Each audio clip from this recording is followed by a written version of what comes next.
pourquoi j'ai du mal avec les live matchs à haute fréquence. Je tiens à poser un disclaimer, chacun fait ce qu'il veut. Mes propos qui vont suivre ne sont que le fruit de mes propres réflexions. Avant tout, qu'est-ce qu'un live match? Un live match sur TikTok est une compétition en direct entre deux ou plusieurs créateurs de contenu.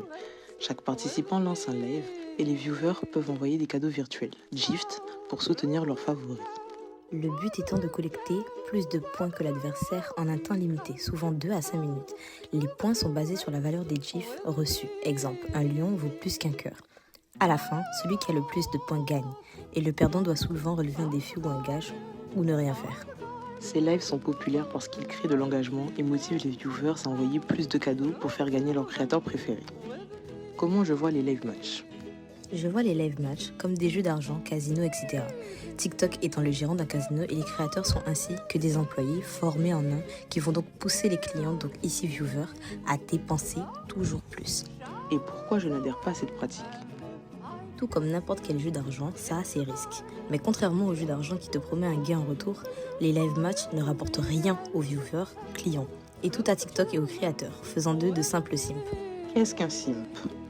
Quelqu'un qui donne de l'argent ou des faveurs dans l'espoir d'attirer l'attention ou d'obtenir de la reconnaissance, souvent de manière excessive et sans retour. Quels sont les dangers du simping? Au début, c'est juste quelques pièces envoyées sur un live TikTok. Un petit cadeau, pour le fun. Puis vous voulez voir votre pseudo affiché, entendre l'influenceur dire votre nom, recevoir un merci en direct. Ça fait du bien, ça donne l'impression d'exister. Mais très vite, ça devient une habitude. Chaque live est une nouvelle occasion de dépenser. Vous envoyez des roses, des lions, des univers, juste pour être remarqué. Mais l'attention ne dure que quelques secondes, et déjà, d'autres payent plus cher. Alors vous remettez encore, toujours plus pour garder votre place, pour ne pas redevenir invisible aux yeux de votre favori. L'argent file sans que vous vous en rendiez compte. Au début, c'était quelques euros, puis des dizaines, puis parfois des centaines. Tout ça pour un merci éphémère, noyé parmi des milliers d'autres. Vous croyez acheter une connexion, mais au fond, vous restez qu'un simple pseudo sur un écran. Ainsi, quand l'argent manque, il ne reste que la frustration, le vide. L'influenceur continue son live, remercie d'autres noms, et vous réalisez que vous n'étiez qu'un parmi tant d'autres, que l'attention que vous cherchiez n'était qu'un mirage. Dépenser pour du contenu, c'est normal, mais croire qu'acheter de la reconnaissance sur TikTok remplacera un vrai lien, c'est un piège. Et le seul moyen de ne plus courir après un merci, c'est d'arrêter de payer pour être vu.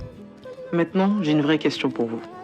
Vous qui leur donnez 2 à 3 fois du SMIC, voire beaucoup plus pour de gros créateurs en un mois, lorsqu'il ne vous restera plus rien, vont-ils vous les remettre et en aussi grande quantité que vous avez donné?